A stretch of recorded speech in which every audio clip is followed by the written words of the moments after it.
Europe 1. Pascal Praud et vous. Mes bien chers frères, mes bien chères sœurs, reprenez avec moi tout son cœur. Pas de boogie-woogie avant de faire vos prières du soir. Tous les diocèses de France enregistrent une forte hausse des candidats au baptême, notamment en Bretagne et à Rennes, plus 50% de demandes. Est-ce que vous avez fait ce choix vous-même ? On va écouter le père Nicolas Guilloux du diocèse de Rennes. Il est au micro d'Europe 1 de notre correspondante Sandrine Prioul. Hausse très conséquente. Alors l'heure de gloire, je ne sais pas, parce qu'on repart de très bas. Mais toujours est-il qu'aujourd'hui, on voit des jeunes qui rencontrent Dieu à travers les réseaux sociaux et viennent nous voir après. Donc nous, on va assurer le service après. Et on voit des gens revenir à l'église. Diane Pilotaz est avec nous, elle est porte-parole de la conférence des évêques de France. Bonjour madame. Bonjour Pascal Praud. Et merci d'être avec nous. C'est vrai que ça a été assez surprenant, plus 50% de demandes. Comment vous expliquez ça ? Alors, il y a plusieurs raisons qui expliquent ça. Là, nous, on fait chaque année, l'Église de France, une grande enquête nationale dont on annonce en fait les chiffres juste avant Pâques. Ça veut dire fin mars cette année. Donc là, on a la moitié à peu près des diocèses. Sur 100 diocèses, on en a à peu près 50 qui nous ont fait leur remontée, dont Rennes. Et effectivement, la hausse de l'an dernier, qui était autour de 30%, semble se confirmer, voire même augmenter. Donc c'est une bonne nouvelle. Et en termes de raisons, il y a en gros 5 raisons sur la base des témoignages nombreux qu'on reçoit, des gens qui demandent le baptême. Déjà, un effet Covid qui est indéniable. C'est ce que disait d'ailleurs dans le reportage que vous avez passé ce matin, une jeune femme qui a demandé le baptême, une jeune. Il y a un avant-après parce que le confinement était une période très dure pour tous les jeunes. Quête de sens, beaucoup de questionnements sur la vie, la mort, etc. Et il semblerait que la religion, quelle qu'elle soit d'ailleurs, ait vraiment apporté des réponses sans doute aux questions que se posaient tous ces jeunes un peu en souffrance. Deuxième effet, il y a un effet chez nous très net d'entraînement des JMJ, qu'on constate d'ailleurs dans plein d'autres domaines de l'Église. Mais il y a eu 45 000 Français. C'était la 3e plus grosse délégation juste après les Italiens et les Espagnols. Et ça a donné à tous les jeunes en fait en France un très beau visage de la jeunesse. Une jeunesse engagée, une jeunesse ouverte sur le monde et qui, au nom de leur foi, s'engage dans la société, aide les autres, etc. Donc même ceux qui n'étaient pas là, même ceux qui n'étaient pas catholiques, eh bien nous c'est un témoignage qu'on reçoit beaucoup cette année et depuis l'an dernier. Les jeunes qui ont donné cette image-là, qui étaient bien dans leur basket, ils avaient les autres le sentiment qu'ils avaient un truc en plus. Il reste 3 raisons. Je vous accélère un peu parce que là on n'est qu'à la 2e, donc j'ai peur qu'on aille jusqu'à 13h. C'est le bon sens, c'est qu'il y a moins de baptêmes de tout petits. Aujourd'hui, on a à peu près 65 000 baptêmes de tout petits, donc de fait, il y a des jeunes qui découvrent la foi plus tard. 4e raison. 4e raison, le patrimoine religieux, figurez-vous. C'est un effet très attractif, c'est-à-dire les églises, les gens qui reviennent même pour visiter une église et qui sont saisis, touchés par le silence du lieu. C'est un truc qui nous remonte beaucoup. Et 5e raison ? Il y a aussi toujours, ça c'est assez classique, mais un moment de vie important qui va être un déclencheur d'un besoin de spiritualité, une épreuve personnelle. Tout ça. Mais vous voyez, Diane, il y a peut-être des choses qui ne sont pas dites. Moi, j'ai le sentiment aujourd'hui, dans cette crise d'identité que nous traversons tous, que l'Église est un refuge et que pour certains, ils viennent pas tant peut-être pour des raisons religieuses, mais aussi parce que l'Église a traversé les siècles et que l'Église, c'est, j'ai envie de dire, l'identité de la France. La religion chrétienne est chez elle en France. C'est-à-dire que la France était la fille aînée de l'Église. C'est ce que nous disions jadis. Et que cette dimension peut-être existe aussi à un moment où les identités peut-être sont mises à mal.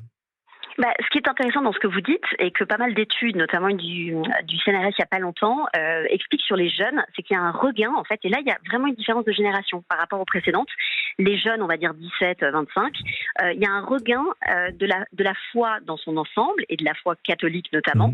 Et effectivement, dans un monde que les jeunes, nous qu'on accompagne, il faut savoir que ce qu'on appelle, nous, en jargon, un peu le catéchuménat, donc ces jeunes qui demandent le baptême à partir de, on va dire, à partir de 10 ans, mais surtout les ados et les adultes après a fortiori, ils sont accompagnés pendant presque ces 18 mois à 2 ans de préparation. C'est pas quelque chose d'anodin dans une vie. L'idée, c'est, comme on dit chez nous, de discerner. Donc il faut vraiment que ce soit un choix libre. C'est une volonté. Donc, alors, on va être avec Julie, qui est une auditrice et qui est pharmacienne.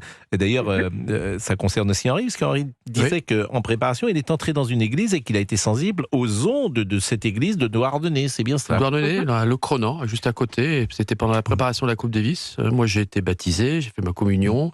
Et c'est vrai que je ressentais le besoin de pouvoir avoir cette force J'ai été baptisé moi-même en catastrophe, Oui, comme vous le savez, connaît mais l'histoire. je vous raconterai l'histoire si vous le souhaitez. Avec plaisir. Je m'en souviens pas, c'est bizarre. Je connais toutes vos histoires. normalement, donc. J'ai été baptisé quasiment avant l'extrême-onction, à 8 jours. Mais je peux vous la raconter si ça avec vous plaisir. intéresse. Moi, ça fait 5 fois pour qu'il le me la moment, mais pour le moment, c'est Julie qui est là, et Julie qui est pharmacienne. Bonjour Julie, vous êtes une néo-baptisée, si j'ose dire? Oui.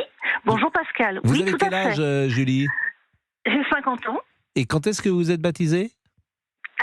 On a à Pâques 2023. Et pourquoi? Parce que ça faisait très longtemps que je me sentais appelée. Et nous étions quatre femmes d'âge différents à être baptisées à la veillée pascale. Et il y avait 2 enfants le lendemain. La veillée pascale, qui est un des plus beaux moments de la liturgie catholique, qui est la veillée pascale, qui est a priori le jeudi soir, nous sommes d'accord? Et non, c'est le samedi soir. Ah, alors je demande à C'est la veille de Diane. Pâques. C'est la veille de Pâques. Bah, Ce qu'on appelle la oui. vigile pascale, c'est la veille du dimanche de Pâques. Oui, exactement. oui. Bon, mais Et alors, c'est là où on baptise les nouveaux baptisés. d'accord. Mais alors la veille du vendredi, le jeudi soir, la nuit qui précède Ça, c'est la passion. ce qu'on appelle le vendredi saint. C'est la passion, dites-vous. Et aujourd'hui, Julie, vous avez ce rapport particulier à l'Église de Rome? Qu'est-ce que vous entendez par rapport particulier?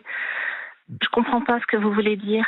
Est-ce que toute votre vie est liée à votre foi catholique? Ça a révolutionné ma vie, ça c'est sûr. Ça m'a toujours travaillé. Et depuis que j'ai commencé le catéchuménat, ça a complètement transformé ma vie. Et en quoi C'est précisément? certain. En tout.